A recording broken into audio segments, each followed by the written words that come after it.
Jack. Levi. The Book Club from Hell. Hello everyone, this is Jack with the Book Club from Hell. Today's a solo episode. I've read Behead All Satans by MNMDR, or Master Necro Mega Damage Rapeface. What I assume is a pseudonym. It's probably not on this guy's birth certificate, but who knows. Levi decided to sit this one out, A, because he's not so enamoured of the idea of doing fiction besides Atlas Shrugged, and even if he were willing to do fiction, I'm not sure he would want to do this book. He seemed pretty unenthused about it when I proposed it to him. But I've done it because if you pester me enough on Discord, I probably will read your book. I don't think this is going to be a particularly long episode because I don't actually have all that much to say about this book. I'll go over why it's failed to make much of an impression. So a bit about what this book is. This is a self-published book by the pseudonymously named author, MNMDR. This person, I assume, frequents 4chan a lot just by how this guy writes. It's pure Chanese. I also don't know for sure that it's a man, but I'm just assuming that the author of this is male since it is kind of dude literature.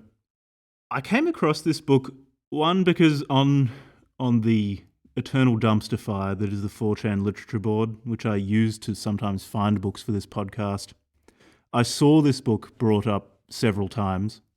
I eventually decided not to cover it, or I probably wouldn't bother, because it's kind of hard to get hold of in Europe. Getting it shipped here is a pain in the ass. The shipping will cost more than the book.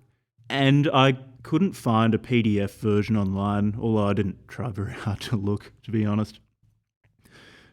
And given that there are so many other books that we could cover that we get requests for, I just let this one slip by the wayside until someone came on our Discord server and recommended the book. I gave the reasons I just listed as to why we probably wouldn't do it. And they said, never fear, I have a PDF of the book. Sent it to me, and so I thought, no, thanks, I might cover it. Turns out this was MNMDR, the very author of Behead All Satans, sending the book to us to cover in the guise of a disinterested third party, or an interested third party in listening to us talk about Behead All Satans. Because I came across the PDF of this book in a slightly unusual way, in what I can only regard as a very strange, perhaps poorly conceived guerrilla advertising operation by the author, I decided to read it, cover it. As I said, Levi wasn't convinced. This only worked on me. And yeah, it's a book, I'll give it that. It's obnoxious. It's offensive in a 4chan 14-year-old way. It's the sort of person who thinks that shouting racial slurs is the funniest thing on earth and is the height of, I guess, transgressive humour. So already you can probably tell that I found it pretty dull, but I'll talk about it a bit. I'll go through the plot as it is told in the book, in lieu of any other way of structuring this episode. So the episode might be somewhat incoherent, but that reflects the incoherence of the book. I'll claim that it was intentional. So, hey, before starting, I should say, I'm not sure if Mike Marr, author of Harassment Architecture and Gothic Violence, two books that we have covered on this podcast, is aware of MNMDR, just such a fucking pain in the ass. So I'll just call him Master, because Master Necro Mega Damage Rapeface is apparently what MNMDR stands for. Call him Master. I'm not sure if Mike Marr thinks very much about Master, but Master does seem to think about Mike Marr, in that one of the selling points given to me when Master was trying to convince me to read this book was that this book, I think it was published in 2015, or at least the copyright is from 2015. Harassment Architecture was published in 2019, and there are similarities between these two books. The author of this book reinforced to me that most people seem to think that harassment architecture was the blueprint upon which Behead All Satans was built. But no, no, no. It's the other way around. Apparently, Mike Marr was lifting from this book, or at least so the author of Behead All Satans claims. Whether that is the case or not, if you, the listener, are interested in reading this sort of angry young man online right-wing fiction, you are probably better off reading something by Mike Marr, even if he did do it later than Master, even if his work is maybe derivative of this. I'm not sure if that is the case or not. He did it better. So if you absolutely have to read a book in this genre, then probably read Gothic Violence or something like that. Anyway, on to the book. So it starts off with an author's note, which basically sets the tone for the whole book. He talks about how he saw Madeleine Albright crossing the street in Washington, D.C., calls her a genocidal war criminal who looks like the offspring of an albino goblin and an overfed Cornish hen from Middle-earth. Sets the tone in a few ways. One, this book is obnoxiously self-referential. The author calls it metafiction, which, yeah, that is a term for it. I call it irritating, in that I'm not sure actually what the self-referential nature of the book really is telling us. So things like metafiction or acknowledging the author's place in the text is ultimately a tool. It's a literary tool. What I'm more interested in is, what are you saying using this literary device rather than just the act of referring to yourself in your own text. And it does seem to be more that latter approach that Master is taking with this book, which I just don't find that interesting. He goes on to say, and I quote, "Also, this book is not fiction. The characters and events in this book are confirmed, factual, genuine, proven, sincere, and truthful. Any resemblance to the past, present, or future is not gratuitous, and similarity to any actual event or character, living or dead, is not coincidental, because the events and characters were taken from real life and clearly intended by the author to set the record straight before the great upheaval chews humanity into a wad and spits it out half digested." At this stage of reading, and when I say at this stage, I think this is like the first or second page, I can't say I was feeling optimistic, but I wasn't feeling overly pessimistic, because many of the worst quirks being generous, of Master's writing style weren't really on display here, or not to the same extent as they would be later in the book. He really loves his neologisms of smashing together normally a swear word and then some other word. A swear word, then some other noun which is relating to whatever he's wanting to insult. Like calling someone a cunt scab, a bitch cunt, or something like that. And he'll just string together 5 of these words whenever he's talking about Ava, and I'll get on to who Ava is, the object of the protagonist in this novel's hatred and love. And it's just really fucking tiring. It lands with a wet slap. It doesn't have much bite when he describes people in this way, and it's just a bit irritating to read. It really comes across as a slightly differently edited green text that lasts 300 pages. So at the start of this book is a series of diary entries, many of which are quite short, maybe 5 to 10 lines long. This style does change later in the book, and the author acknowledges that it changes later in the book, which I suppose was intended to be very clever, but as the reader, I know that it has changed. I don't need to be told this.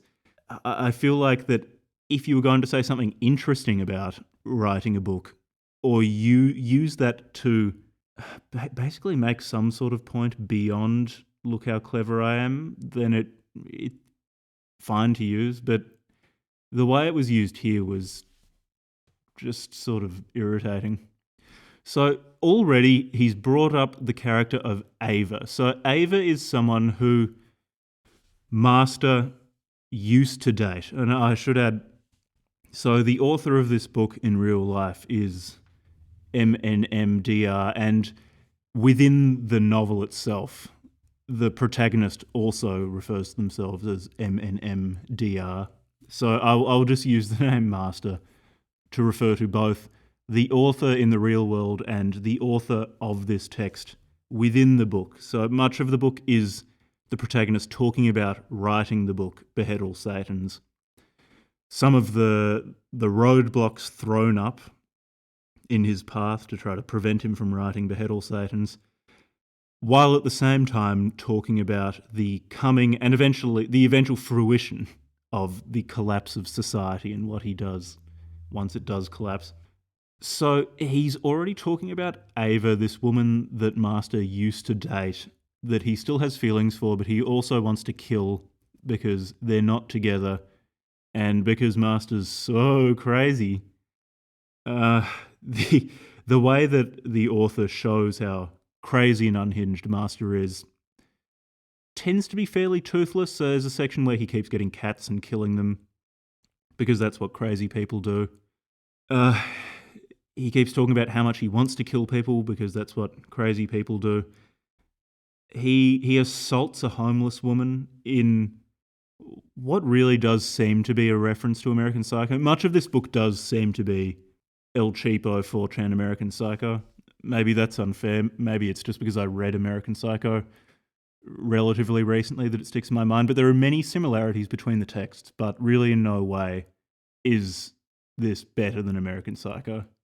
So he's already slipping his 4chan-ese into these diary entries, many of which don't go anywhere, which is another problem I have with the book, is that the pacing is non-existent.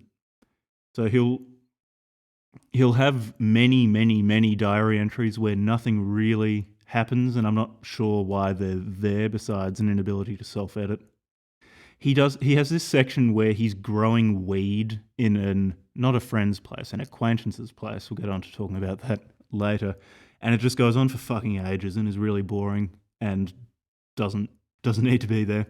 So 4chan, he's talking about lone wolf mass killers, saying that they don't get anything done in terms of overthrowing the global order that Master doesn't agree with. He says they don't make a dent in the problem. He talks about how you can get a high score, which is the number of people killed in a mass casualty event, and says that these mass killers are often forgotten once someone beats their high score, and you need a long-term final solution to the issue of the global order that Master doesn't agree with. That global order being the liberalism in North America, much of continental Europe, Australia, etc. And already in this part of the book, he's having thoughts about inflicting violence upon others, but is not quite acting on them yet. In terms of forward momentum in the plot, he does act on these thoughts at points later in the book. However, there's so much of this guy talking about how much he wants to get violent, and then talking about how he's preparing and he's finally ready to get violent and he's going to do it, that then doesn't happen. You're just constantly getting blue-balled by this him dangling the promise of forward movement in the plot before you, that when it does come, it doesn't really have any impact. You just, because you're now expecting nothing to happen, and when it does happen, it's just it feels like a shrug of the shoulders instead of hell finally breaking loose when Master finally starts getting violent. In terms of his thoughts of violence, for example, in the diary entry, Tuesday, August 19, 2003, he says, "Minding my business, waiting on the platform this evening, when a nasty, cockeyed African bag lady scuttled up to me and gazed at my face. I walked to the other side of the platform, and the nasty bitch dragged her plastic bags the entire length, stopped several feet away, and continued staring at me, so I moved again.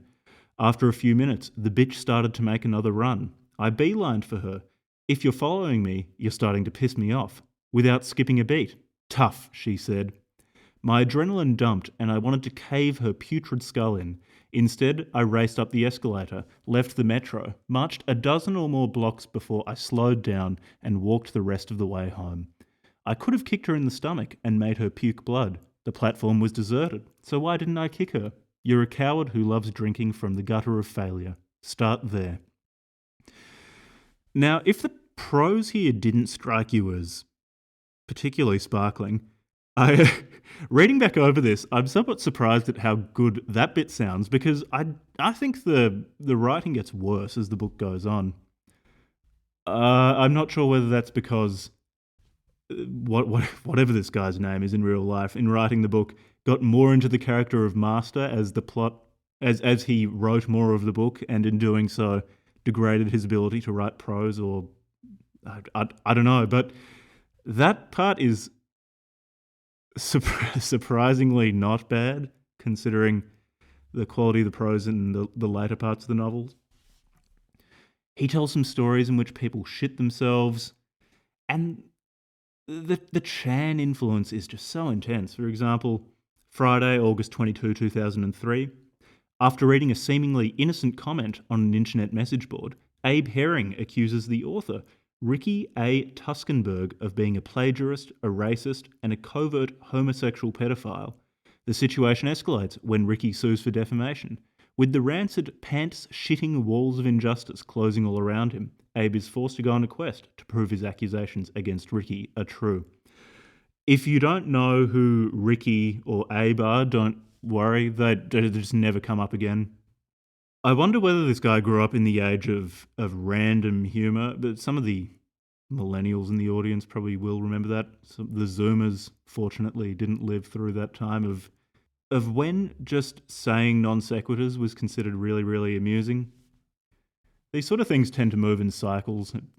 Fashions in humour are just as cyclical as fashions in clothing, fashions in music, etc. So we might see a return of le random humour, but hopefully we don't. But it does feel like this author grew up in a time when that was present, because I do notice the taint of random humour creeping into many of these diary entries.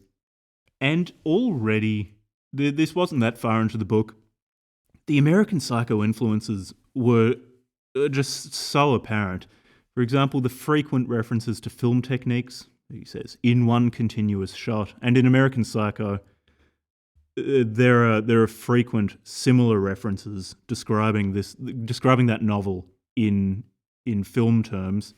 But again, it's not done as well here. Now we get to some plot here that actually continues for the rest of the book, not just non sequiturs. So Master is talking to Ava over Hotmail, and I was getting flashbacks to being in primary school with my Hotmail address upon reading that. It doesn't feel that long ago. And the protagonist's name on Hotmail is Master Rapeface. And he's talking to Ava, she's responding. She does seem to still like him. However, shortly she will ask him to stop contacting her, tell him that she's seeing someone else and that she doesn't really want anything to do with Master Rapeface anymore. I can't possibly imagine why. I mean, it's someone who names themselves Master Rapeface talking to people that they know in real life and not just spamming shit on anonymous message boards. I can't possibly imagine why someone like that will be discarded by another human being. Friday, September 5, 2003. Kill lizards, kill more lizards. You will help kill the green bastards if you do your job well. More of this random humour. Again, that sort of thing that seemed current when I was in early high school in the 2000s, but not so much anymore. This section of diary entries was probably the most reminiscent of Mike Marr, in that Mike Marr's books are also like Chan-like diatribes against women or minorities, whimsical, somewhat melancholy, dreamlike asides, hung together in a loose plot, but not particularly strongly. Certainly a stronger plot in Gothic Violence and Harassment Architecture, although neither of them were particularly plot-heavy books. However, again, whether Mike Marr came up with this style himself or not, he did it better in his two novels than it is done here. In literature, I don't demand that everything is in service to the plot or in service to character building or to world building. You can have asides, but if there are asides, then they need to justify their existence. So, for example, there's an aside where he's written a song, and it's just not particularly funny or shocking. It's the sort of thing that I read and it fails to make an impression. I've written it down here. So Thursday, October 16, 2003. Dirty motherfucker crawling into your bed. 4 different ways you can rip off his head. Stab, punch, kick, drive a nail through the nuts. But the only way to kill him is to give him a fuck. Rape to tape, ×4. Play button on your arsehole, yeah, yeah. Play button on your arsehole, yeah, yeah. Play button on your arsehole. Rewind a fucking face that's given you shit. It's things like that is like, that is basically the experience of reading this book. It's marginally more coherent than that song, but not much. That's the standard of quality in this book as well. The sort of person who thinks rape is fundamentally hilarious. It's obviously trying very hard to be offensive and edgy. The thing is, in terms of giving offense, I feel like when someone is clearly only saying things to offend you, the effect is so lessened. It's the equivalent of a toddler screaming and throwing things on the floor because they want something. It's how an edgy toddler, if they had the mental and motor skills to say these things, it's what they would say if they were trying to get a rise out of someone. And because this book is so obviously indebted to American Psycho, I can't help but compare the two. For example, when American Psycho, when Bret Easton Ellis in that book is trying to shock you, he does it in a way that's not like, a child who's dropped their pizza on the floor at Chuck E. Cheese and starts screaming at the restaurant. It feels much more considered, and it's done in a more controlled way, actually. So Patrick Bateman will suddenly inflict an act of horrific violence upon someone, upon a woman or some sort of minority. And it often takes you off guard because it's situated within a more normal environment. So there might be a chapter preceding it, which is less violent or almost aggressively banal. Patrick Bateman at an endless cavalcade of dinners or lunches talking about fashion or something like that. And then it suddenly flicks to him decapitating a prostitute. That's much more shocking. It's much more viscerally uncomfortable than this book, which is basically that song I read out, that level all the time. You very quickly tune it out, and it lacks any sort of cut. We've got more, I say recurring plot points, we've got more things starting out here in terms of plot threads that continue through the book. So Master, he wants to make movies. He wants to be a screenwriter. So does Ava. So do these other people that Ava and Master know. So it's a guy called Tom, another one called Nathan, I think. And Master is extremely resentful of, basically everyone around him. But the entire book is him just talking about how much he hates everyone around him, which there are ways to write misanthropic characters that can be very engaging, but apart from anything else, Master comes across as quite whiny, which is not... This is personal preference. It's just not something that I find all that interesting. Master is upset that Tom, this guy that he knows, and Nathan, another person he knows, made some film script for a film called Bliss. And initially he's terrified that it might be good, but Master is then mollified upon reading it and seeing that it's bad. And then shortly after finding out that Tom and Nathan are making films and they're not good, Ava tells Master to stop calling her or stop emailing her, things like that. So Saturday, November 15, 2003. Finally called Ava. I emailed her the Henry and Sally script this afternoon, like we talked about, and I really just wanted to make sure she fucking received it. She answered the phone and I said, "Hey," and that's when she said, "Don't call me ever again." I asked her what was wrong, and she replied, "I'm seeing someone." Before I could say anything, she hung up. I'm staring at this beautiful death weapon. I won't use it. Too quick, too painless. Slit her throat and chop off her head? Slit her throat and chop off her head. Stab her in the arms and legs first. Try not to puncture any arteries. Let her know she's dying. Then decapitate that selfish cunt. That's where it's at. It's you. Wednesday, November 19, 2003. Ava, my love, my heart, you've got such an insatiable vagina for disrespect. It's only a matter of time before I finger bang it into pulpy submission. She won't answer my calls, won't respond to emails. I will keep trying. Keep trying and trying and trying and trying. So you can see the author is a romantic. He's threatening to finger bang someone into pulpy submission. I couldn't. I guess I will concede this is some effective character building in that Master does seem like the sort of person that I also would not want to be in contact with. I'm not sure whether Master wants us to identify with or somewhat like the protagonist of this novel. I find him aggressively boring, but whether that's a point the author is trying to make, just given the clumsiness of much of the execution of this book, I'm not sure. I have a hard time telling.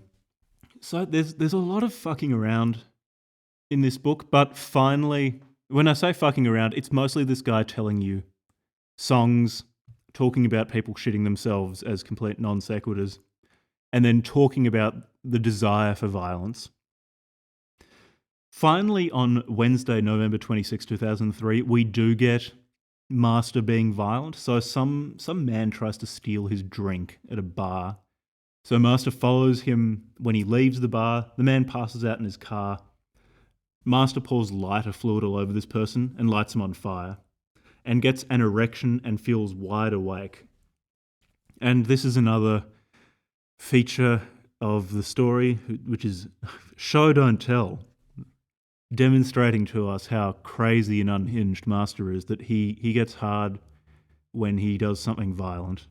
I guess, again, this is some sort of callback to American Psycho. I do remember a scene in American Psycho where Patrick Bateman is telling us about his enormous cock and how hard it is, and he places the decapitated head of a prostitute on his penis and walks around his apartment for a while.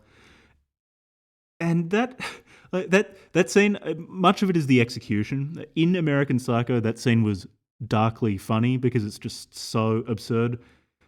Whereas in this, whenever he talks about things that are grotesque and violent and darkly absurd, they just come across as kind of lame.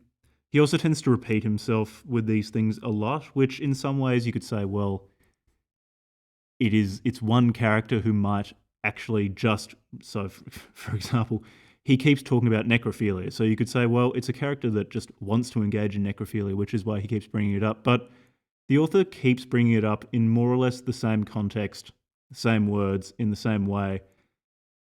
And instead of reinforcing some sort of character trait, it just comes across as repetitive.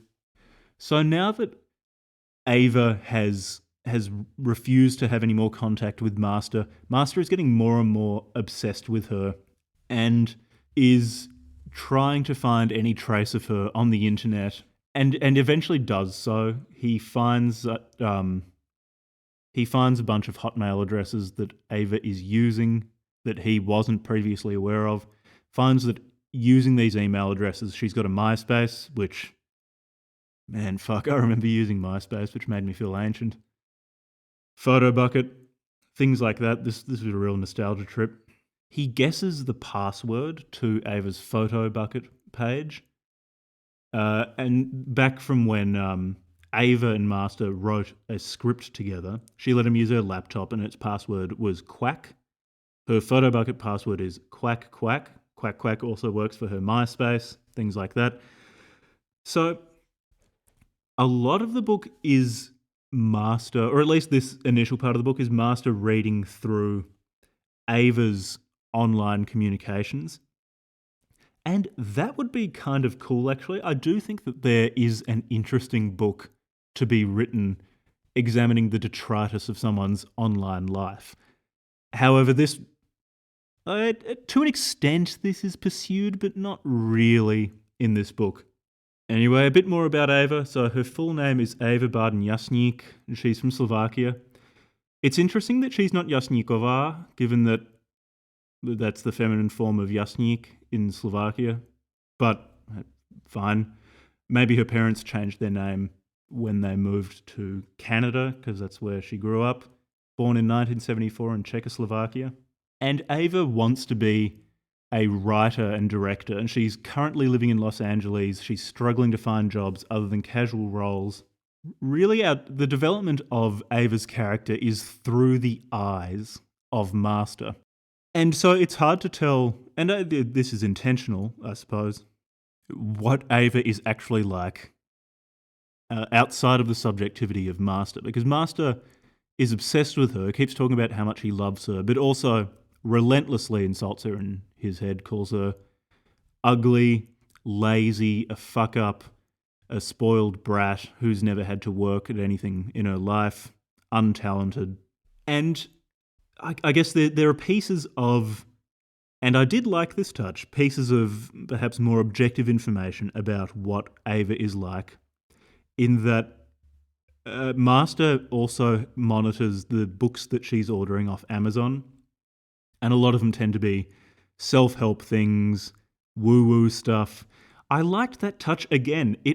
That was the far-off, hazy vision of a much more interesting book, looking at someone or trying to assemble a picture of someone through their online consumption and online accounts. However, the book didn't go in that direction, and that's fine. Like, this guy is not me. He's not aiming to write the sort of books that I find interesting. But that part of looking through her online purchases was interesting. However, it also very, very rarely comes up, unfortunately. There's then this whole thing about him feeling sick, which takes up a lot of pages, and it's kind of its own subplot. It's almost like a video game side quest that doesn't affect the main plot, in that it's fairly self-contained. However, I don't really feel like it needs to be there then. It doesn't feel all that connected to the rest of the novel. Anyway, he pulls a muscle in his shoulder doing bicep curls and keeps going to different doctors over it. Like to a GP, cardiologists, psychiatrists.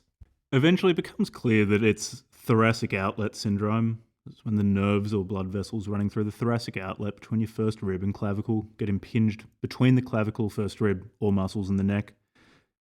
Anyway, that was caused by him pulling his shoulder doing bicep curls, and that finishes this subplot. Again, I'm not really sure why it was there. You get some insight into this guy's internal life through how much he's stressing out over this illness, but it just didn't feel all that relevant, ultimately. That is so much of this book. It's sort of, it's a different problem to F. Gardner. Just there are so many ideas put forward that are not really expanded upon, that whenever a new idea is presented, I found it very hard to become invested in it after a while, because it just felt like anything new that was introduced would be discarded, wouldn't contribute anything to the plot or the book as a whole, and therefore I didn't really need to care about it. The author, over the course of 300 pages, basically trains the reader not to really care about anything he says. Anyway, there's more complaining about Ava. For example, I quote from Saturday, December 15, 2007, "My dear love, even after your last dying breath, even as a corpse, you will somehow continue to be a butt-fucking procrastinator. Go on then, twiddle your thumbs, postpone achievement. One day, when your beauty and charm have run down, you're going to find yourself alone in that dark room. No doors, no windows, no exits. Then a thought, clear as water, a naked realization that life is almost over and it has passed you by. You'll be all alone when this happens.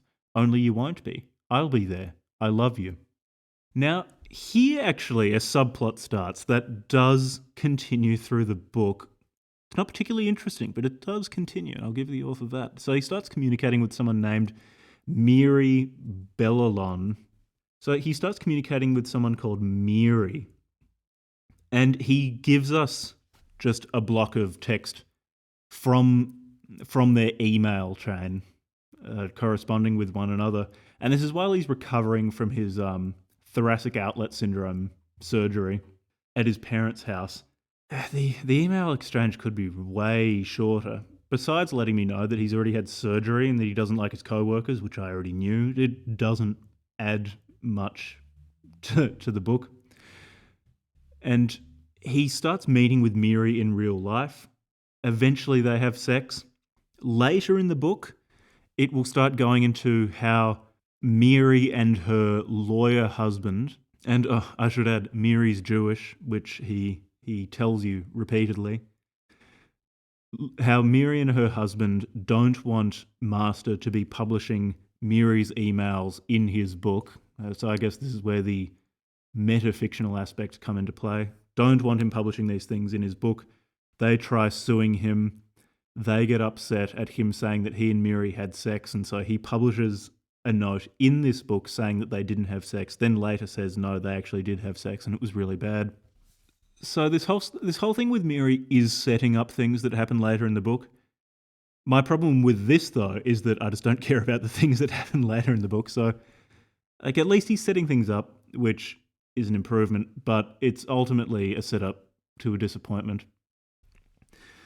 I'll read a quote about having sex with Miri. After 1 hour of stupid chit-chat at Politics and Prose, I convinced Miri to show me her new place. I got in her SUV and minutes later we arrived, only 100 yards or so past the DC line. She gave me a full tour.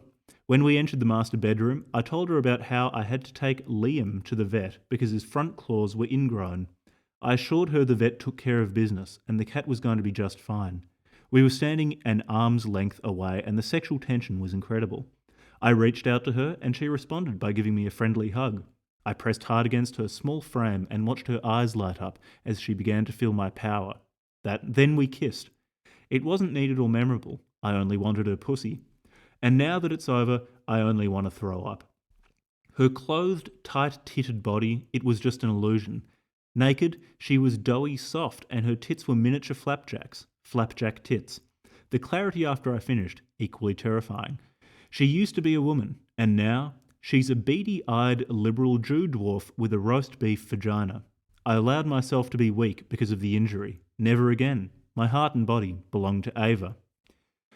Yeah, this part really felt like it was trying hard to be American Psycho, but it's just not as good.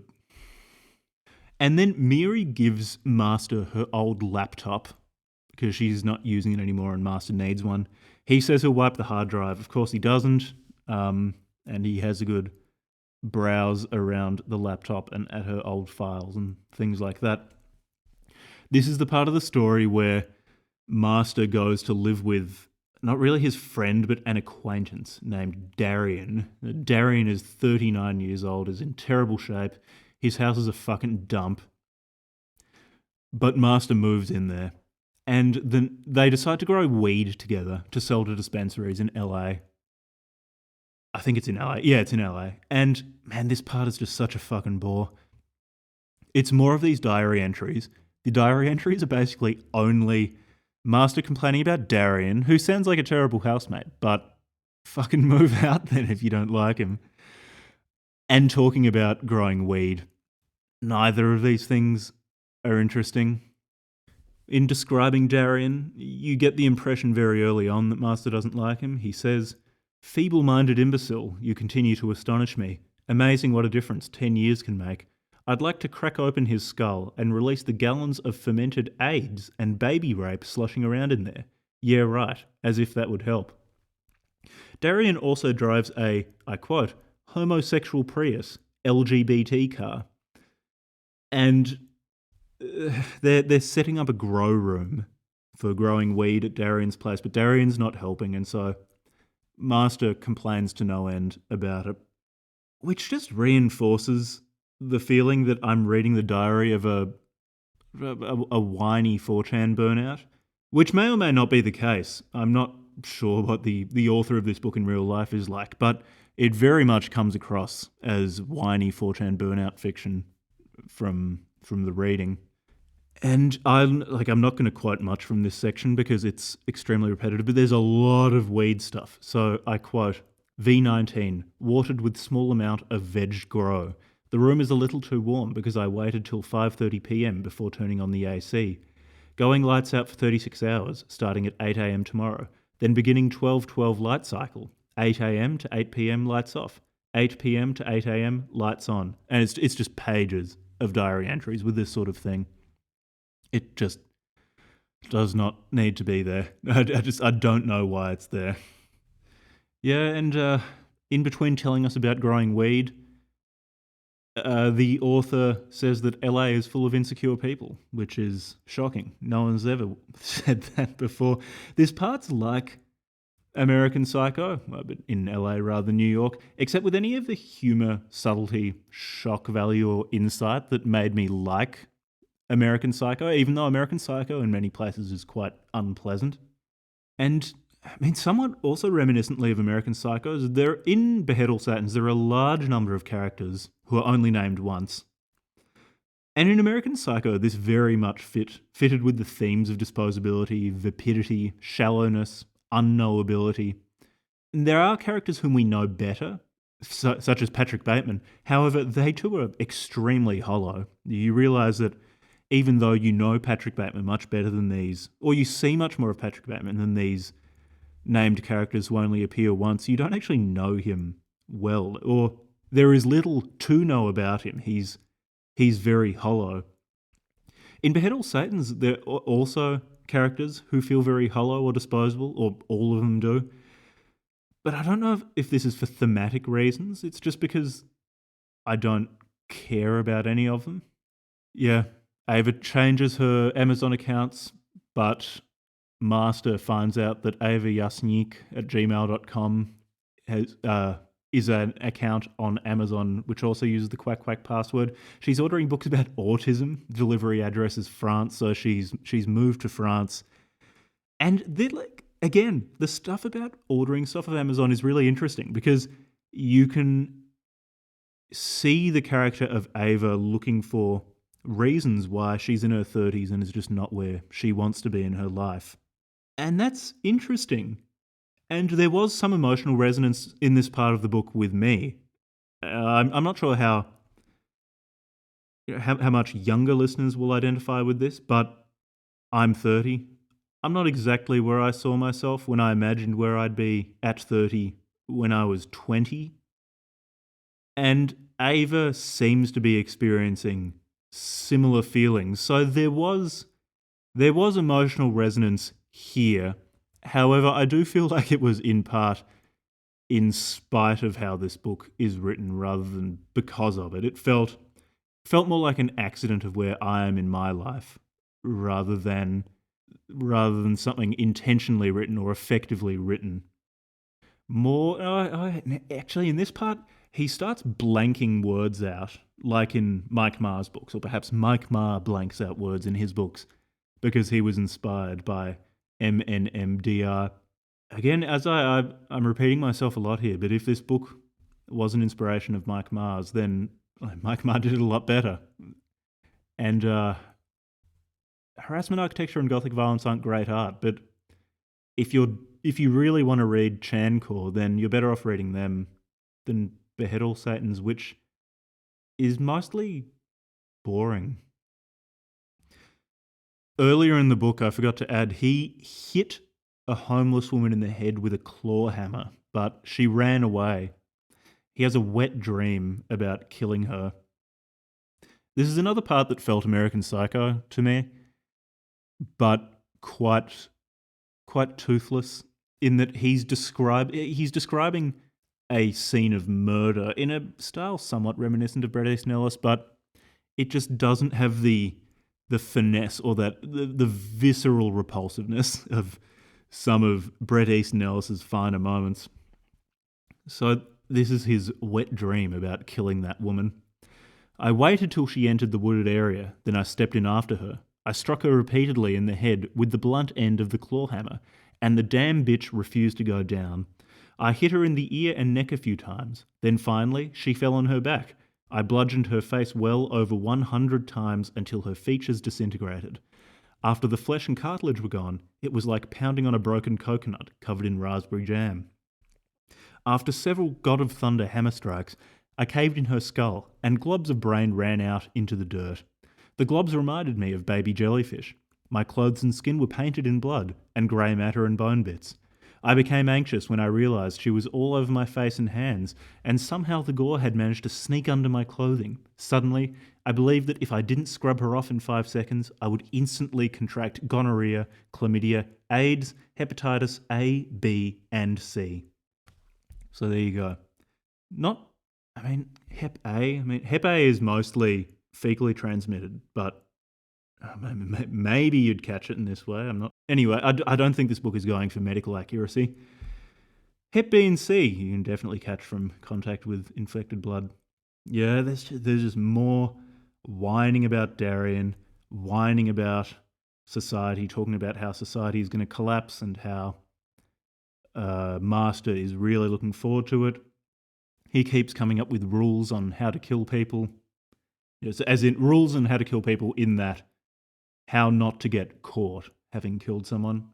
He's going on about what I think of as Mike Marr accelerationism, but given that this book was written first, I will have to credit to Master Rapeface or whatever the fuck MNMTR stands for, I forget. And I think Mike Marr should start citing Behead All Satans as an influence when he talks about accelerationism, obviously. He should make clear his intellectual lineage. So I quote, Saturday, January 16, 2010.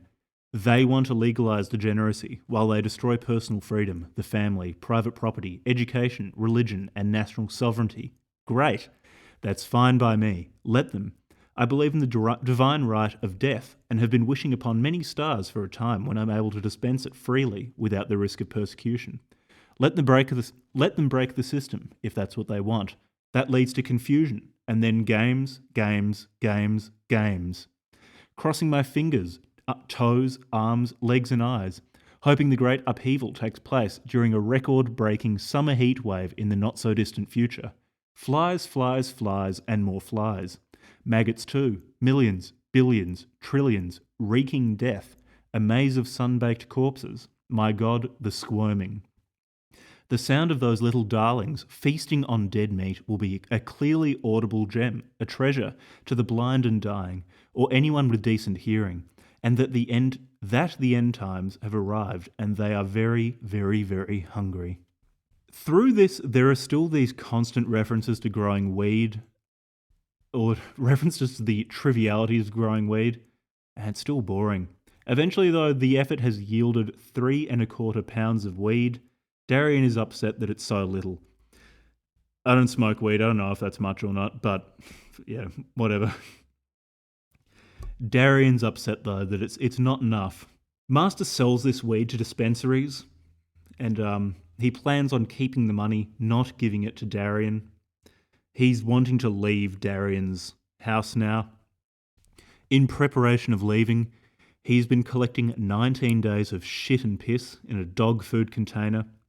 And upon leaving Darien's, he covers the interior of Darien's house with the piss and shit, changes the Wi-Fi password, and leaves. So, I can only assume that the author of Behead All Satans is not house-trained. And that ends this section of the book, the diary entry section. The diary entries, unfortunately, do make a reappearance, but we do have a brief respite from them. So this next section is called Fallout, and it's longer stretches of writing rather than these diary entries. He returns to Washington, D.C. from Los Angeles. Darien's already emailing Master.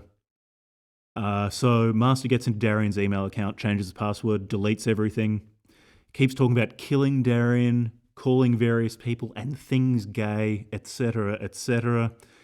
It's pretty boring. I do wonder. So from reading books for this podcast, has it been 18 months? For perhaps more than 18 months now, I've been reading intentionally extreme books on a very regular basis. I do wonder whether it's a universal response or if it's just me being burned out, that when people are intentionally, in what I regard to be a fairly adolescent way, offensive, Whether me feeling bored by it is what most people would feel, or whether it really is just because I'm too immersed in this sort of shit for, for really no good reason, just for being a court jester on the internet to a small audience, whom I love, I should add. But I mean, either way, I guess this episode is from my perspective, and from my perspective, it's just so fucking boring. Jesus, I wish he'd stop with this shit. If he publishes another book, unless it is dramatically different from this one, I'm not touching it. And it's just more talk now about wanting to kill Ava, wanting to rape her dead body. Nathan contacts Master and asks if they want to write a screenplay together. So they write a horror movie called Hellhole. And Nathan's shopping it around. People are expressing interest. Later in the book, it falls through. And so Master thinks about killing Nathan as well. Then this section ends, and we've got a new section called Lull. It's just so fucking obnoxious. So I'll read out a section of Lull, which I think will be fairly self-explanatory as to why I found it quite obnoxious.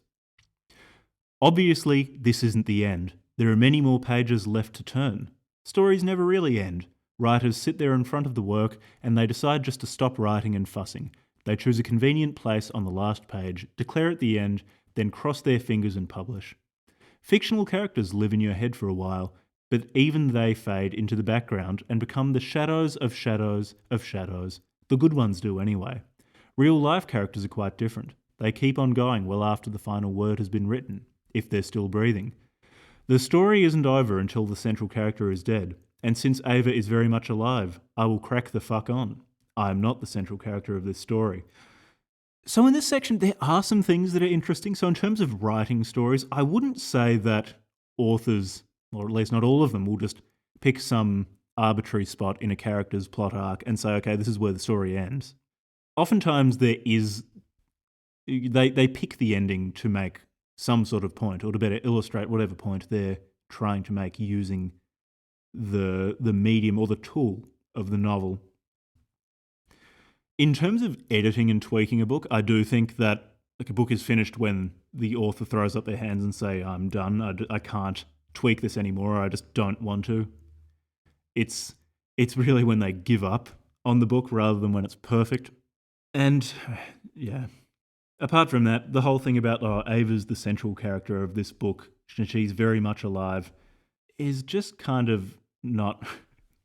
At least that's not conveyed in the rest of the story. It's one thing to tell the audience, Ava is the central character, and then spend the entire book with her prominent, I guess, in that Master continuously whines about her, but she's not driving the plot along in any meaningful way besides being someone whom Master wants to kill.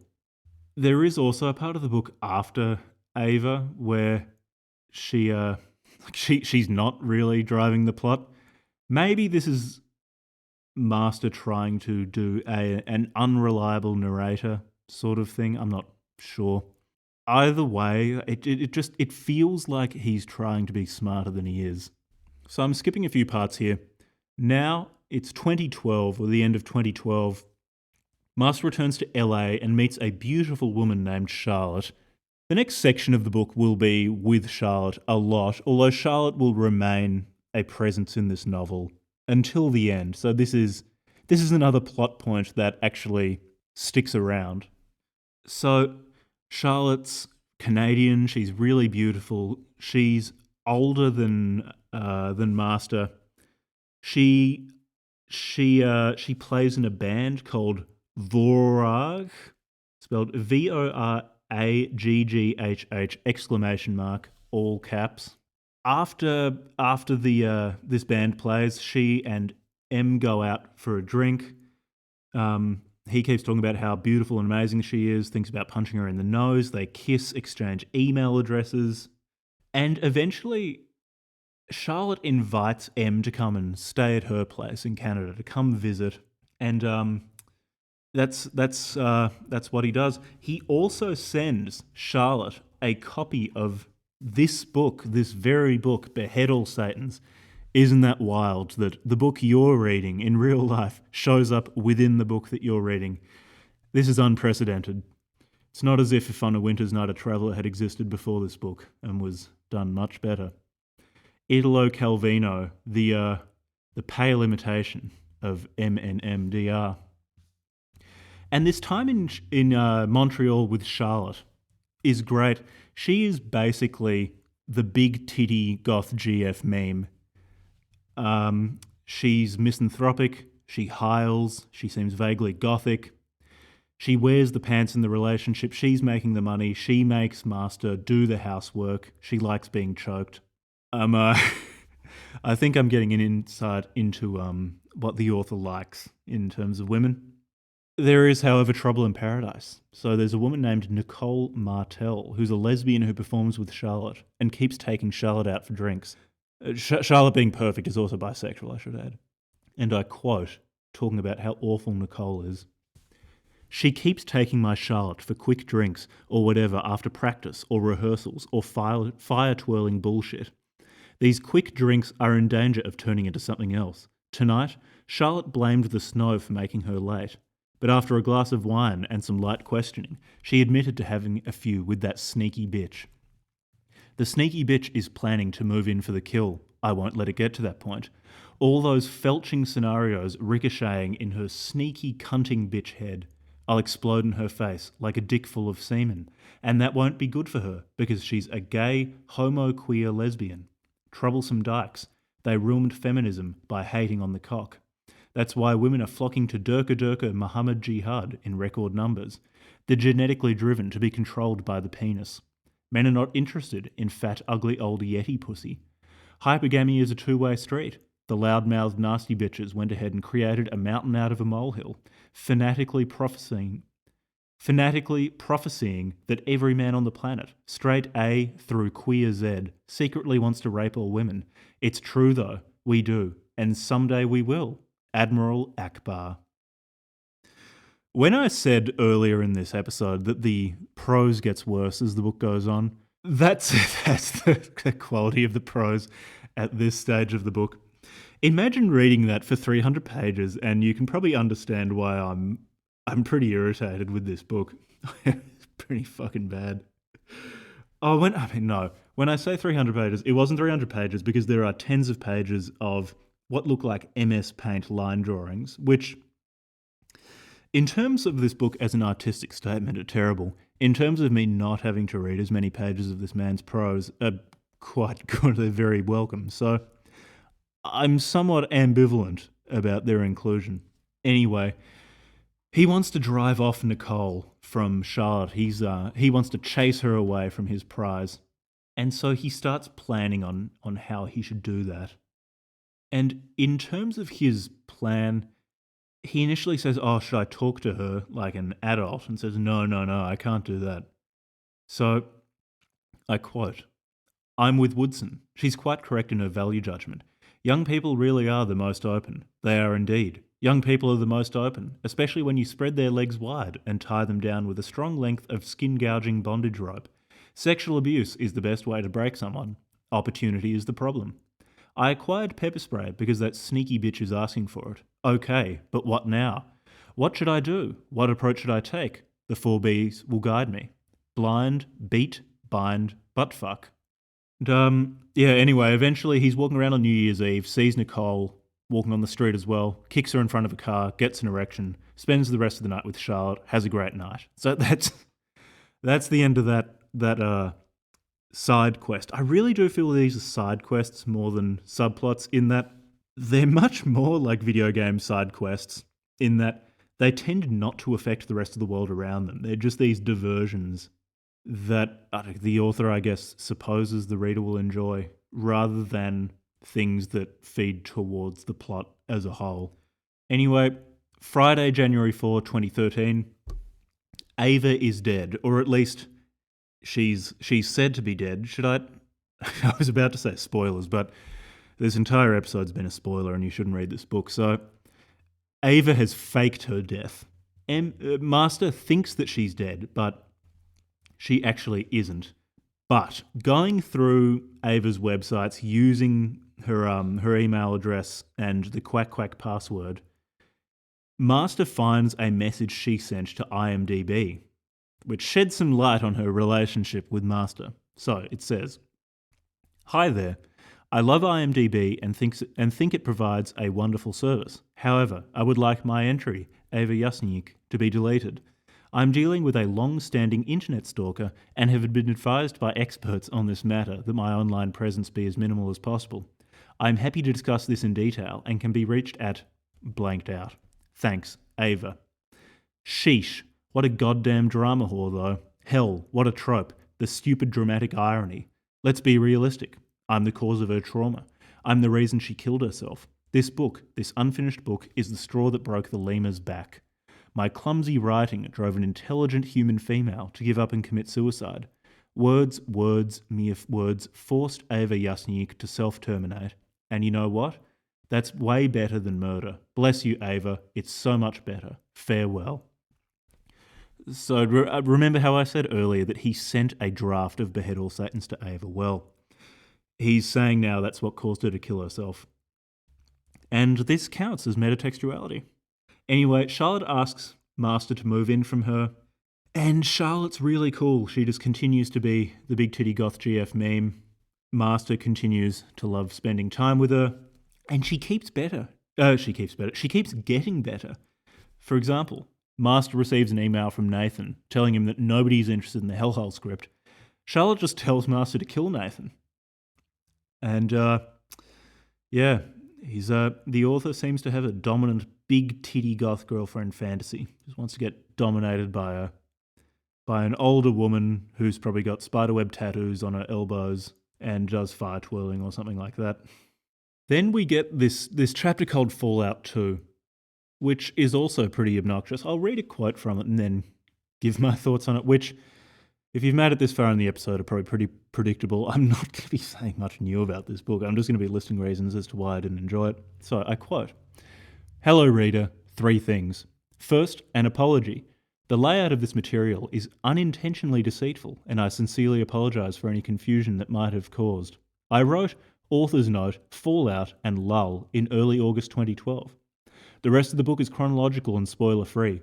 Messing with the continuity, adding footnotes, or editing the content in a way that warns you, the astute reader, the inquisitive fella, I should say, certain words in this book that I'd get in trouble for repeating out loud, I'm just going to replace with fella. So the inquisitive fella, the troublesome fella, would utterly disrupt its ultimate revelationary effect and clutter your view of my enemy's brilliant deception and the extent of their reach into my life. Second, I am not a mind control victim. Third, I'm not a victim."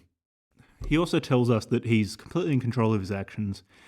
He kills people because he wants to. He's not under any sort of mind control. He has enemies. He's killed some of their subordinates as subordinates. He also goes on about how much he likes to use the word fella. Fella in this context is the N-word. He says it's not a racial slur. It refers to bad people, the type of people that Master doesn't like. And reading this, that's just pure fucking 4chan. And I don't actually really want to spend much time on 4chan. However, I was subjected to 300-odd pages of 4chanese in the form of this novel. More meta stuff, I quote, "Going into the 3rd week of March, my life was tops. I was living with Charlotte in our favourite city and doing a job that made me feel good about my place in the world. Like, not quite midway through the movie, when things seem to be going great for the protagonist. You know, that tiny little pocket of hope he inhabits right before the conspiring elements, the antagonist, the universe, whatever. Right before those dark forces ignite the central conflict by lighting his cock on fire with napalm and squirting corrosive diarrhea in his mouth." I will say that this part coming up is actually something of a story, and it's an improvement on the rest of the book for that reason. Dreams that Charlotte was very late home from work, unable to be reached, and Master flips out. But this was just a daydream. But then she comes home in the afternoon. She's been beaten up really badly. Master cleans her in the bath. She refuses to go to hospital. And apparently, a man who attended Charlotte's exercise class beat her up and carved his name into the back of her head. So Master gets a gun or I should say, he's been carrying a gun around this entire book. I haven't mentioned it before. He keeps bringing it up in the text. So he gets his pistol, goes out to find this man. So he's got his gun. He's thinking about shooting this assailant in the head, fucking the wound. He eventually finds his way to this guy's house. And when he's thinking about how to break into his house, so he creeps into his garden, starts ascending some steps to the back of the house, but then he passes out, or he faints, and breaks a window by accident, setting off an alarm. So he runs away, gets into a taxi back to Charlotte's, but then there's no sign of Charlotte. In my notes, it says, "Was Charlotte just in his head? I will be pissed off if she were." I don't think she was. I think Charlotte actually was real. Anyway, Charlotte's number is deleted from his phone. He's memorized the number, but he calls it and it's not in service when he tries calling it. Any evidence, really, of her having lived in that apartment is gone. And then he talks about how much he loves murder, which is boring. But for the most part, this chapter, it's not great, but something is happening. There is some sort of mystery. So I did enjoy this more than the book up to this point. And it becomes a lot more conspiratorial now, in that some force, a Pynchon-esque them, is trying to manipulate Master and make him do things that they want to. And Charlotte was one of their agents. So anyway, the next morning he wakes up. He's not going to go searching for Charlotte because it's what they want him to do. And so he drives back into the US from Canada. And in doing so, he goes to visit Ava's parents. He wants to ask where Ava's grave is so that he can visit it and desecrate it. And when he calls Ava's mum, he finds out that Ava is actually alive. Because her mum slips up and mentions that she's still alive. We then get a chapter called Be Honest, which just felt so lame. I'll read a quote. "Was that too much of a narrative shift between the dated entries and the traditional prose? Gosh, I hope not. It's just that certain book critics hate it when the author changes gears almost halfway through the story. And by certain book critics, I'm in fact talking about disgustingly obese, tumour-riddled spinster bitch cunts. When the great upheaval happens, and it will happen, I'm going to disembowel so many of you fat fucks. So many. Dead fat fucks everywhere. I'm talking American dead fat fucks. There's a lot of dead fat fucks. That's a lot of whale meat. Hot damn, with all that saturated human lard laying around, I might be tempted to low and slow a rack of gluteals with a jumble of sparkling titty kebabs." This is a pretty lame attempt to head off criticism, so changing style midway through a book isn't something that I innately dislike. It's very hard to do and needs to be earned, but if you do it properly, then it can work really well. For example, I brought up If on a Winter's Night a Traveller earlier by Italo Calvino. This book changes style regularly. Every chapter, I think, it changes style. So, there's more than the handful of gear changes that take place in Behead All Satans. However, the stylistic changes are an integral part of the book's plot.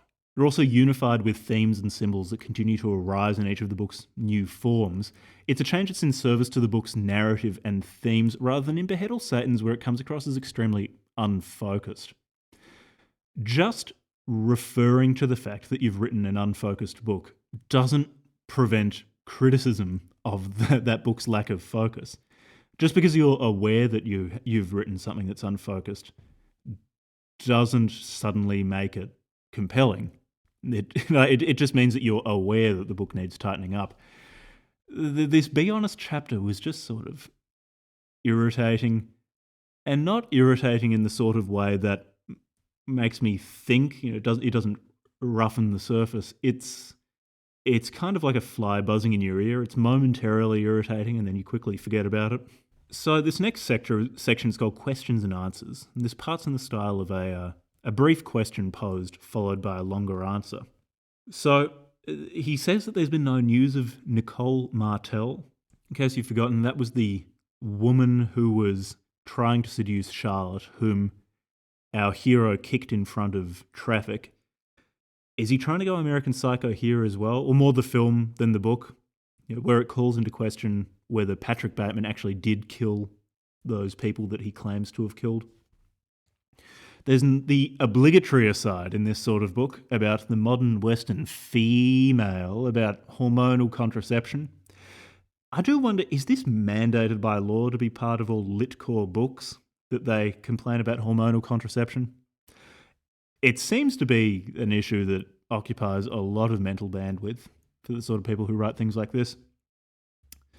I quote, "While I'm on the subject of lady parts, I'd like to mention the stellar hyperdrive masculization of the average American female in this second decade of the 21st century. There are numerous daily reports of their monstrously huge lantern pumpkin man jaws whipping through college campuses, shopping malls and suburban town centres. It's not funny. Every day they're knocking over displays, raking the paint jobs of parked cars, and barbarically cutting defenceless children and small animals with those damn serrated mandibles. This is America's newest endemic disease. That's why healthy preconception nutrition is crucial for men and women. Air and water quality, also very important. Young ladies should stay away from birth control drugs, pills, injections, suppositories. They increase testosterone levels, they cause deadly blood clots, they mutate genes, and will rot titties and vaginas from the inside out." I do wonder whether the author of this book, or what he would think of, for example, a copper IUD, given that it's non-hormonal, if that would be a form of contraception that he wouldn't have a problem with. But that's look, I don't really care enough about his answer to dig into that too deeply. The protagonist now is much more paranoid. He's talking about how he travels around and uses cafe Wi-Fi far away from where he lives on a cheap new laptop to avoid surveillance. He's deactivated all of his email and web accounts. He's not using social media, not buying anything online. I assume he's still willing to use 4chan though. He got another mobile phone. He knows that they are listening, but doesn't care. And he's making a list of people he doesn't like that he'll kill when society collapses. The nebulously defined, malignant, malevolent force, them, they're trying to manipulate many people, including our protagonist. Not clear what for. That's never really answered in this book. The mystery man who beat up Charlotte was real, so says the protagonist, probably someone that they wanted gone. And because M didn't kill him, someone else must have done so. And it is interesting with this. So the paranoia, it does beg the question, is Master psychotic, going through some sort of paranoid psychosis? Because the elements are there, this very magical thinking, seeing patterns in the world where patterns might not exist. However, just because I don't have that much trust in the author, sort of in the author's command of the craft, I can't really say whether this is actually meant to be portraying mental illness or whether it's just that he's not writing it well. But yeah, I'll put that out there. Maybe this is this whole thing is in Master's head. More about this plot. So he seems to think that there's a connection between Ava's death hoax and Charlotte seducing Master, then disappearing. He also seems to think that Ava didn't come up with the idea of faking her own death because she's too lazy. They must have wanted Master to forget about Ava and fall in love with Charlotte, which is why they put that plan into her head to fake her own death, to break off ties with Master. What Master's really angry with Ava over is that she cut off contact with him, and he hates her and keeps telling you that he wants to kill her and rape her corpse. Spends a lot of time insulting Ava's art, and Charlotte reappears in Montreal, completely healed. Her online presence is larger than before, and there's just no evidence that she ever had lived with our protagonist, or that she was ever hurt, or that anything happened. Master seems to think that Charlotte is a crucial piece of their infrastructure. And he regularly thinks about going back to Montreal and kidnapping Charlotte. And he still loves her. I should add, this part of the book is still in this question and answer format, and it's been getting pretty clumsy. It's a clumsy way of bringing the reader up to speed with things that should have been developed within the plot. Like the whole weed growing thing earlier went on for way too long, didn't go anywhere. And the time spent there could have instead been dedicated to fleshing out this subplot, or what what might end up being the whole plot, in terms of establishing this world where there is this conspiracy going on, or potential conspiracy theory going on. Conspiracy theory where there's this potential conspiracy going on. It's just a fundamental problem with the pacing of this book. And then there's an aside about dietary advice. Seems pretty paleo. Did Mike Mark rib this too? I don't know. Still, even if he did it better. That weird section at the end of Gothic Violence where he starts telling you about your diet and how to drink raw milk properly. Here we go. He's got a bit about Australia, so naturally I will quote that. If you meet someone from Queensland, all regions, and they bounce around like an animated kangaroo, don't fall into the trap of thinking he, she, preferred gender pronoun is outgoing, extroverted, a social people person, what have you. Australian accents, like established middle-class British accents, for the most part sound comforting. Don't be deceived by the Queenslander. Upon closer inspection, you will realise that it's nothing more than a typical piece of funny-talking, white, fella, cultured bogan trash. After his diatribe against Queenslanders, he starts listing SIPs, secretly influenced persons, so people who might be controlled by them but aren't really aware of it. He says Nathan probably isn't a SIP. He says Tom is a SIP. Complains about Tom quite a lot, actually. Calls him a hack, says that his book is freshly aborted, cheesy, dick, fromage, curd wad, etc., etc., etc., etc. There are a lot of sections of that book where he just lists out fairly tired insults like that. Pretty boring. And then he gets back to talking about Miri. He says that he never had sex with Miri, never messaged her afterwards. Said that those were all fake diary entries. I quote, "Reader, I'm sorry. I lied. I never went to Miri's house that day. We didn't kiss. We didn't have sex. She never texted incessantly like a jilted lover. I wrote those fake entries to make myself appear super jazzy crotch, like some sort of alpha as fuck big swinging dick sexual predator. I also wanted to heat up that section because it was reading like a little meow meow pussy with the cute emails."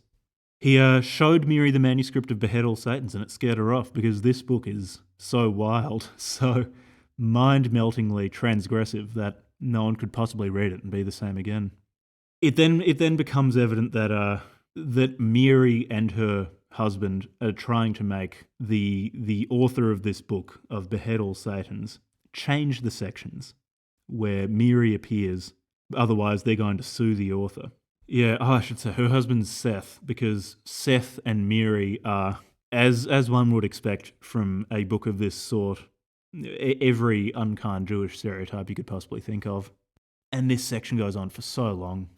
I get the impression that the author felt that having a section referencing inaccuracies within the text and that the text is being changed because the author is being sued by real people included in the text was extremely clever, but it just doesn't go anywhere. It just feels really bloated. I quote, "Wow, yeah, I blame myself. I do. It's my fault for writing her," and as an aside, Miri, into this thing, into the book. Why do I need to have her in the book? And then, as a question, hey, that's my job. So why do you need to have her in the book? An answer, I don't know. Too much bird walking here. Sorry, reader, 1,000 pardons. That's why the emails are mega redacted. Fucking lame. Again, this is a problem I alluded to earlier, that just acknowledging that certain parts of the book don't work very well doesn't make them magically work. The book would be so much better if they just removed all of these things. Anyway, there's a section about how society is going to collapse, how law-abiding citizens unprepared for the butt rape that is to come, but that master is, young white women will be traded like gold. I was getting real I studied the Blade vibes here, and yeah. Argues with himself about the use of real or changed names in the book. This goes nowhere, doesn't add anything to the book. Keeps adding to his kill list, which he'll act on during the great upheaval that is inevitably coming. This section keeps turning into faux profound ramblings. He talks about how he wants to destroy all sorts of state institutions, multinational institutions. This isn't revolutionary or anything new, just comes across as painfully, aggressively adolescent. I quote, "A gallon of gasoline and a fire source are the only things you need to make a difference in this shitty, fucked up world. Inferno served with a piping side of ruinous death. That's reality. You can make it a reality. We choose our reality every second of every hour. Who did you choose to be today? Who will you choose to be tomorrow? A professional victim again? It's easy, it's commonplace, to exist between the time of your birth and death like a runny, spurting gob of compliant miscarriage. You have your things, your surrogate genitals, and you think they make you happy. You watch people, sometimes innocent, get the shit kicked back into their heads. It's fun to watch suffering, it's entertaining. Swarms of human bugs crawling out from under their urban slums, mad and delusional, with the unified coherence of an ugly fella child. They rage, they drool, they scuttle around like drugged cockroaches in a bottle for your amusement. That's fun to watch because it's easy. I get it. Jacking off to tragedy is so much easier than trying to achieve individual freedom. Individual freedom requires brains and yarbles and blood. You better get some before it's over. When the clock strikes midnight, into the lake of fire go the weak. And after the dust settles, autistic proles inherit the earth and wander the crumbling urban wasteland, raping and killing anything that breathes. They pollute the gene pool back to amino glop, Le Fin. Yeah. And so, okay, here, he hits on some real fears of mine, in this case, technological authoritarianism, but almost like everything else in this book, it's treated in a very toothless way. So I quote, "The authoritarian technocratic goons will not stop until they're in complete and total control. A million digital eyes watching you, tens of thousands of weaponized, unmanned aerial vehicles hovering up there in the clouds just waiting for a reason. The henchmen robots are here. Don't blame the machines. There are people behind the curtain, twisting dials, flipping switches, pulling triggers. Always people. Forever it's been people. Power-tripping fellas and fellas and fellas and fellas. Horrible people. They make the rules. They make the rules, they do the damage. It's mostly tyrannical fishing expeditions, organised crime, psychic vampires, death cults, and pedophile network mission creep running the asylum. So hurry the fuck up. The fella-ry abounds at breakneck speed." Yeah, the chapter goodbye, it's just more meta shit, addressing the reader, talking about how much fun the author is having writing this book, how he wishes he could have more central characters, but he set himself a rule not to have multiple central characters. It's like, dude, I don't care how you wrote this book. I will only care how you wrote it if it were written well. There's another title page, Behead All Satans, wherein the author reveals that MNMDR stands for Master Necro Mega Damage Rape Face.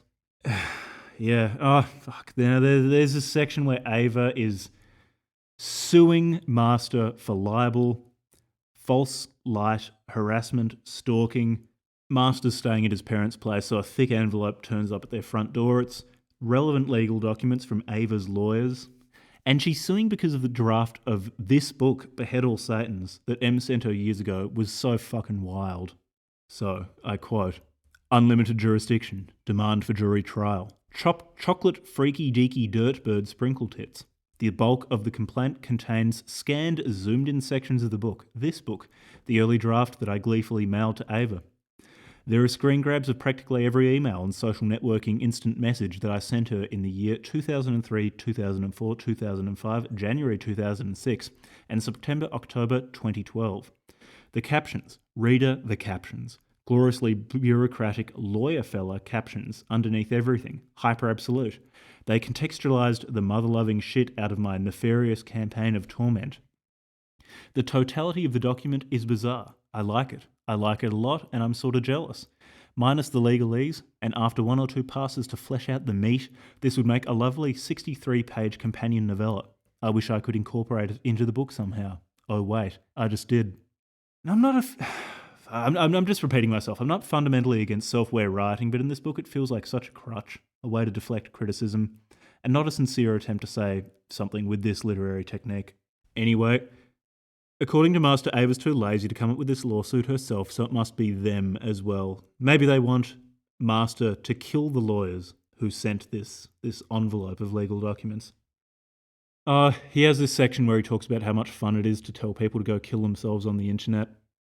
I suppose it is somewhat interesting to see the mind of someone whose internal life has been so sculpted by 4chan, but it's not interesting enough to sustain a novel of this length. It might be interesting enough to sustain 5 A4 pages. So I'll read an excerpt here where the magical thinking aspect comes more into the foreground, where the psychosis theory of Master Rapeface becomes more plausible. Like this section is far from good, but in the context of this book, it's like it qualifies as a good section, I suppose. I quote: "Walking to 7-Eleven at around midnight, I almost tripped over a white shoebox in the middle of the sidewalk. It had numerous holes punched in the lid and a written request that looked like it had been scrawled by an autistic 8-year-old. I think they punched the holes first, then decided to write the note. Please help this bird. I nudged the box with my foot and something moved. Sick or wounded birds that fit in shoeboxes don't rally, they die. I picked up the box and carefully placed it in a trash can. Damn litterbugs. Warning, total mindfuck program alert. 2:17 a.m. Can't sleep. I keep reading the complaint over and over. Then it slammed me like a goddamn horror movie. The evil in the room is palpable. I've got goosebumps right now, and the Colt is next to me on the kitchen table. I'm tapping it with my left hand. Both G33s are here keeping us company. Parker, Hills, Tavares, and Beachman. Please help this bird." So PHTB is the abbreviation he keeps saying. Look, for listeners, that might not strike you as a particularly interesting excerpt, but that might give you an insight into what it's like to read this book, that qualifies as interesting plot development. Anyway, the author talks more about publishing this book, Behead All Satans, which exists within the novel and in the real world as a PDF on my computer. There's just more talk about wanting to kill Ava, wanting to kill Monica, one of the lawyers working for Ava, wanting to kill Charlotte. So he decides he wants to kill Ava before she turns 39 or 40. Yeah, 39. 17 days until her birthday. He's got a list of people he wants to kill before Ava's birthday, including Ava's parents and Darian. He'll kill Ava last. So he collects some money, guns, food, vitamins, ammo, puts a mattress in his car, and sets off on a road trip. Notionally to kill people, but it doesn't really happen. So I quote, "At long, long, long last, it's finally going to happen. I finally get to kill my Ava. Desire, convenience, the supreme moment. I must remember to have molecular focus during her murder. Very important that I absorb every detail, large and small. Devour colours, shapes, emotions, actions, fluids, textures, sounds, all of it. I must remember the entire reality of the event. The memory of her death will feed me until I die. It will beat my heart. It will breathe for me. It will be the air. 1. Drinking her delicious tears. 2. Atomic mountain blasting her vagina. 3. Obliterating her dead anus and rectum. 4. Super deep cocking all the holes, touching all the walls. And the fifth point is crossed out. 5. Killing the bitch cunt ferociously quick." Yeah, and then there's just more talk about how he's changing all the names in Behead All Satans to avoid legal problems for his brother. And then he'll say, "Oh no, I haven't changed it. I'm just being an unreliable narrator." And then say, "Oh, maybe I did change it." And it's a lot of it feels like the author chasing his own tail, and I don't care about it. Anyway, yeah, now he rents a 3-story Victorian home in the middle of nowhere with Jack, his rescue cat, whom he later kills. Now he just keeps getting more cats and killing them. He decides to make an indie art book under the pseudonym Poppy Margaret Springfield called Heaping Globs of Joy and Wonder. Talks a bit more about how all women want to be raped. And he includes in this section Poppy's artistic statement. It's actually kind of funny. The problem is there are just so many asides like this which don't go anywhere, that even though some of this is kind of amusing, I just don't give a shit about it. I mean, I'll quote it, but yeah. So he says, my work results from exploring and liberating the labyrinthine interactions between humans and their decisions. I do not wish to simply observe, to see the world as I literally see it, and then render that visual perception onto paper. Instead, I hope to move beyond the mere autobiographical techniques of the past and have thoughtfully appropriated multiple perspectives for the creation of the images within this collection. Anyway, I don't know. There's just more stuff like that. It actually reads like some of the university art projects, the descriptions of them that I've seen. And that sort of satire is sort of amusing. I think it is also in part because my standards lowered so much by this point in the book that that did qualify as somewhat amusing. However, there were then almost 100 pictures by Poppy, each of which was an A4 page in size. They're shitty black and white line drawings. They look like they were done in MS Paint. This is funny. The combination of the very pretentious description of the artwork with these shit black and white pictures. However, maybe one or two of these images would have had a much greater effect because I ended up skimming over them. There are almost 100 of them.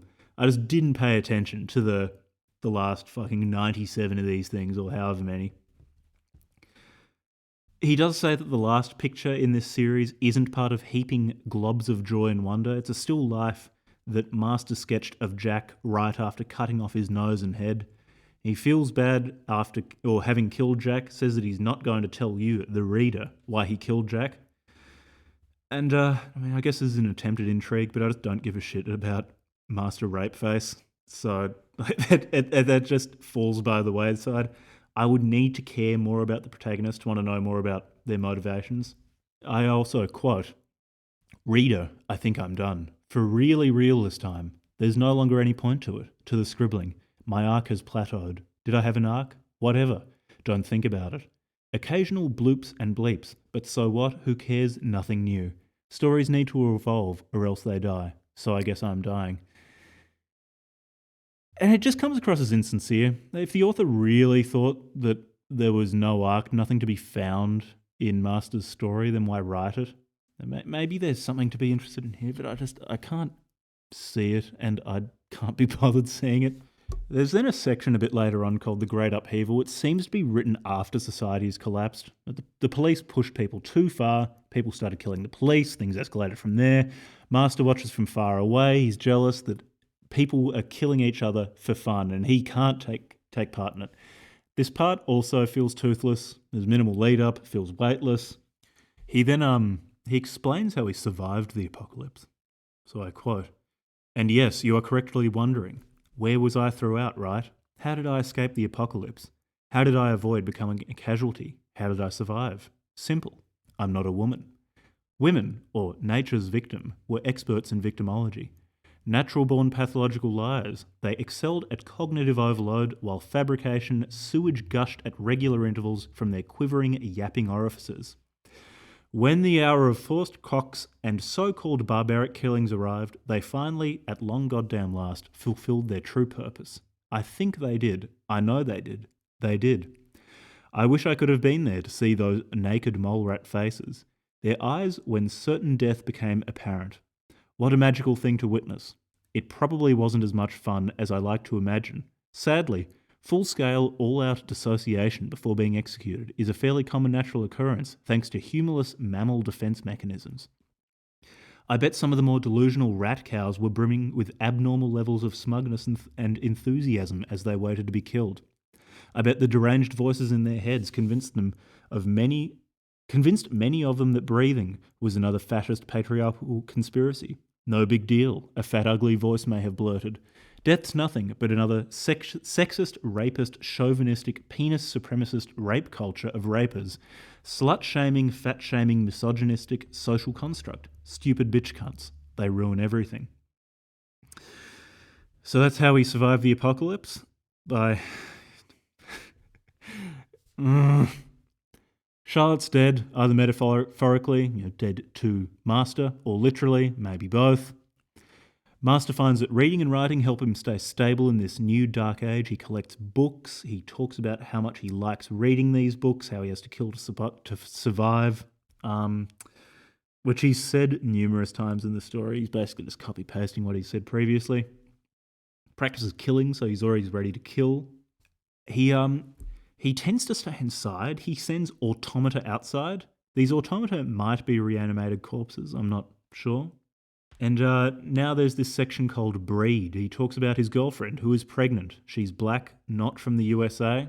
His girlfriend knows about the heinous things he did between February 2010 and August 2012, which he won't tell the reader about. She likes it.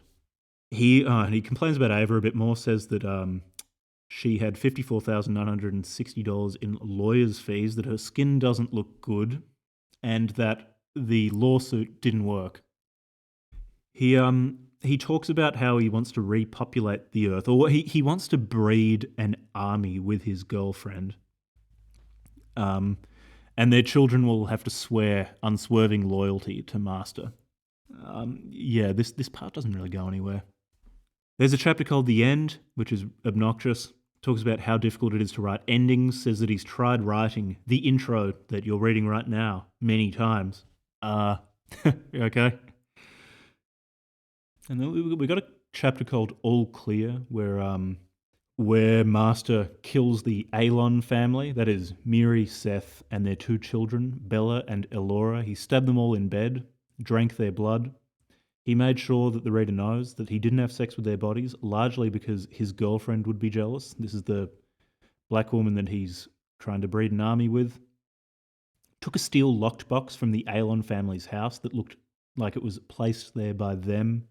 And this seems to be taking place before the collapse of society that he was discussing in a previous chapter. Because like Nathan's calling Master, talking about that movie Hellhole again, saying it's going to be financed. So this book's all over the place, but not in an interesting way. He complains a bit more about women in their late 30s having children. He keeps playing that tired meta-narrative game of teasing his name, the name of his girlfriend, but he's not going to tell you. Again, this sort of thing works if you give a shit about the characters. If you don't, it just falls flat. He keeps saying that he's ending the book as well, but the book keeps going. I got excited when he said that, and I thought it was going to be a bunch of blank pages, but I had to continue reading. So in this metal box that he found in the Alon's house before he killed them, or after he killed them, that he thinks they planted there, he opens it. It's full of cockroaches, a Ziploc bag. In the Ziploc bag is an unaddressed Christmas card made by Charlotte, old crayon drawing that might have been by Master, oil pastel, a letter. He copies these documents, puts them on a flash drive. He's also surprised that no one has noticed that the Alon family have all been killed. He goes to kill Ava, kind of out of nowhere. Like when I say out of nowhere, it's not like he hasn't been talking about it for the entire book, but it just sort of happens. It's this strange superposition of something being talked about overly much, but also not led up to at all. So it's fairly unsatisfying. Anyway, he comes to Ava's house. He chokes her out, ties her up. He complains again that she's ugly now and she's too old. He notices that Ava has makeup on, and she wouldn't have gone to bed in makeup. This is at night, and it makes him suspect that something strange is happening. He keeps telling Ava about how he's going to torture, rape, and kill her. Ava apologizes, and Master frees her and leaves, which I was somewhat surprised by, but given how much blue-balling takes place in this book, of the author telling you that he's finally going to kill Ava, but then he doesn't, I guess it shouldn't have surprised me. The next night, Master goes to a whore's apartment, I quote. Maybe it was Charlotte's. Anyway, he kills her, searches the apartment, takes a thank you card from her apartment, some sort of code, or it is some sort of code. When he gets home from doing this, he finds a small white cardboard box on his doormat with no postal markings, and inside is a white stone with an engraved name. And Master says he's not allowed to divulge the name, and it's tedious. Like, I've got a quote written here. I'm getting bored reading my own notes for this book, which is a problem. Anyway, it's basically like he's not allowed to reveal what is written on the white stone or any of the things that have been sent to him. They have sent him this parcel. They thank Master for his service, say that he's going to get punished if he if he reveals what they've sent to him, he blames Ava for this. He says that she must have had something to do with sending this, because one of the letters reads "the monkey and the lemur" in French, and only Ava knows those nicknames. She is the monkey. She is the lemur. Master is the monkey. On the stone is written Constance F.F. Only you and I know the origins of our mutual versions of Frankenkunst and Frost. There's probably a mystery at play here, but I just did not give a shit enough to think about it very much. Anyway, the author, Master, reveals these details. He puts them in Behead All Satans that he was told explicitly not to put in, otherwise he'd be punished. So he gets punished. He's talking about killing Ava again. Constant talk about wanting to kill her, but with almost no action. Is just not building tension. It's boring. I don't care about Ava. I don't care about Master. There's some sort of drug-induced nightmare, perhaps, as punishment from them for Master revealing what was written on that stone when he published it in Behead All Satans. He escapes to a forest where he feels fine. Anyway, he kills a lot in the forest to stay sharp. Fortunately, we get to the last chapter in the book called I'm All Aglow. He sets someone on fire, takes a tablet that this now dead man was carrying. It's some sort of poison. Then he finds an antidote to the poison, but the antidote is taken by a bunny-headed man wearing a rabbit mask. A dreamlike sequence ensues where M chases this man in a rabbit mask and eventually gets eaten by rats. And I will quote the end of the book. Fella, bitch cunt, cunt scab, venomous snake, bugs and rats, that's you. You are pure filth. You are pure evil, festering and rotting, and I hate you. I will always hate you, Satan. Death to this world, death to all worlds that fester and rot. Death to you, Satans, festering and rotting. Death to me. They're eating me alive. I must die now. I'm about to die, and it's the happiest day of my pathetic life. Soon I will be free. I will be reborn. I will find my family. I will join my family. I will help them rid the world of you. I will help them remove the heads of all Satans. And the book ends here. That was an underwhelming ending to an underwhelming book. In terms of things I have to say about this book, having gone through the plot, given you an idea of what it's like to read, I don't have much. I just don't feel like this book made much of an impact on me. Going into this episode, I was feeling somewhat generous because I'm writing novels. I've yet to publish anything, but it's really difficult to write novels, and I have a lot of respect for people who make things. But when I started reading over my notes of this, that generosity evaporated. This is a much more negative episode than I'd planned, because it's just such an irritating book, man. Increasingly, I have come to realize through this podcast that what really upsets me is when an author bores me. I would much prefer to be shocked or offended than bored. However, that's what this author's managed. This book's just dull. In terms of recommendations, would I recommend this book? No.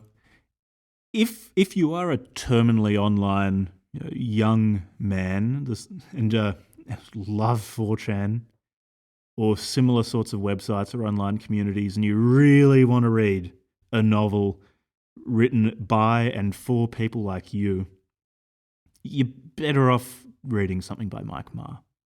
In my limited experience with this literary form of Chancore, Mike Marr is probably the person doing it best, although there are probably better people to get advice from or recommendations from than me, given that I don't particularly like this style of novel. But Behead All Satans comes across as it's sort of a poor man's Gothic violence or harassment architecture, a poor man's American Psycho. If you want to read, it's doing things that are done in American Psycho or Mike Marr's books, but worse. If you like the Chaney stuff, read Mike Marr. If you like Patrick Bateman, read American Psycho. Those books obviate the need to read Behead All Satans. I don't have much more to add after this episode. Thanks for listening. Thanks to everyone in the Discord for continuing to interact with us. If you want to hear more of Levi or me talking shit, we do so fairly regularly in the Discord. Shout out to everyone there. Thanks for listening. I don't have much more to add. Thank you.